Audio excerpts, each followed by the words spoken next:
It's not easy trying something like this, especially not in your, what do you say, your birth country. I don't believe that you are tied to where you are born. I've made a place here, I've made a place for the animals. I think I can make a difference. I think I have made a difference here. It makes me happy. Maybe I'm being a bit selfish there. I'm happy with what I do. I'm very jealous about my animals. People that know me know where to find me, and invariably they call me. There has been SPCAs up and down in Botswana. I have called them here and there. It has not always been very successful.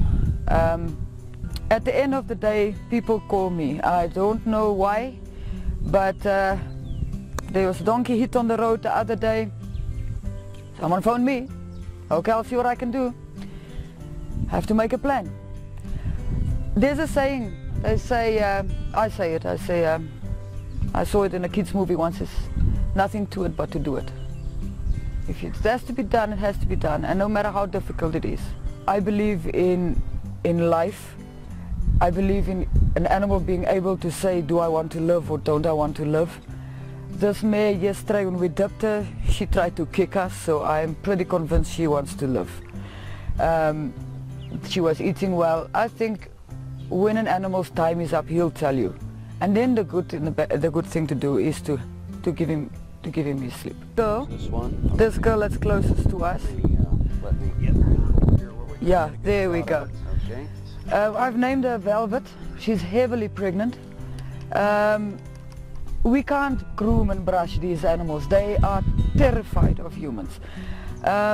They were brought in from a village 200 kilometers from here. A man bought 19 horses in order to swap them for cattle. He thought he'll make a very good deal like that. Pay less for the horses, get more cattle. He put 19 horses on a cattle truck, which is not designed for horses. It is not a very big truck. They were squashed in. They were taken to Magalapi, which is another 200 kilometers from here. So the animals traveled over 400 kilometers on a cattle truck. They were sold off the truck as needed, put back on the truck and brought back to this village, which is Matsangwani. They were put in a kraal made of thorn trees. A few days later they were loaded up again, taken to Magalapi. This happened 3 times, where they were expected to travel on a cattle truck 400 kilometers round trip. Some of them were sold, some were not. Eventually the man was left with 9 horses. On his last trip back, the grey mare, which we'll see just now, foaled just the night before traveling. They pushed her and her newborn baby into the other horses on the back of the truck, traveled 200 kilometers. The baby got trampled and his pastern joint at the back, on the right back leg, got dislocated. Not fractured, but dislocated, and the wound was open. They did nothing to it. By the time they got back to the village and offloaded the 9 horses left, they got 8 off, and number 9 was left on the truck, too weak to rise. He had been trampled, an adult 3-year-old colt. They pulled him out by force, left him on the ground to die, and 2 days later when he died, this is how I heard of it, because they came to me to sell me the carcass for my dogs. I asked if there were other horses involved, and as things would have it, I couldn't say no. I went to see the horses, and when I saw them, I bought what I could, which is 4,000 pula per horse. And they expected also 5,000 for the mare with foal, because they say it's got a baby. They were labeled as race horses, very good horses, and they can't take less than that for them. Anyway, we paid what we had to get them out of there. I had to leave 3 behind. The baby, by the time he came here, was nearly dead. What had been happening is they had no food for them. They were chasing them from a thorn kraal 3.5 kilometers towards a water point in the river, which consists of a hole dug in the river with half a rusted drum that's filled with a bucket from the hole.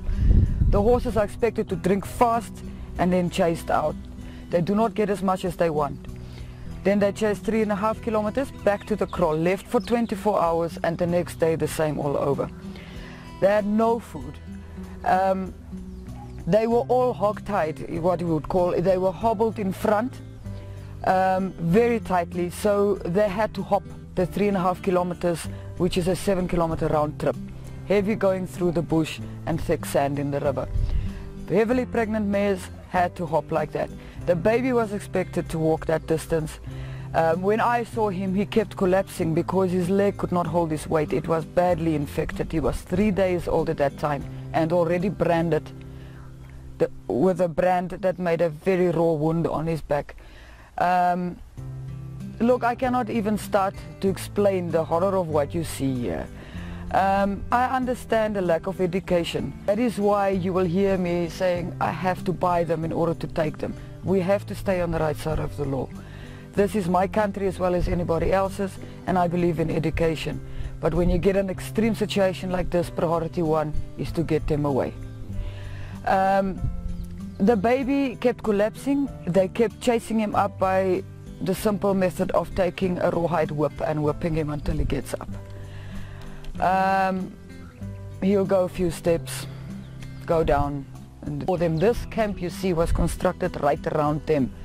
They were brought in here. There was a temporary fence and we constructed this camp. I had to take money out of my pocket, get poles and make a camp around them because they were extremely wild and still is. They understand what you want to do with them. They know me by now. When we have them in the crush, we dip them, we deworm them, but they are absolutely terrified.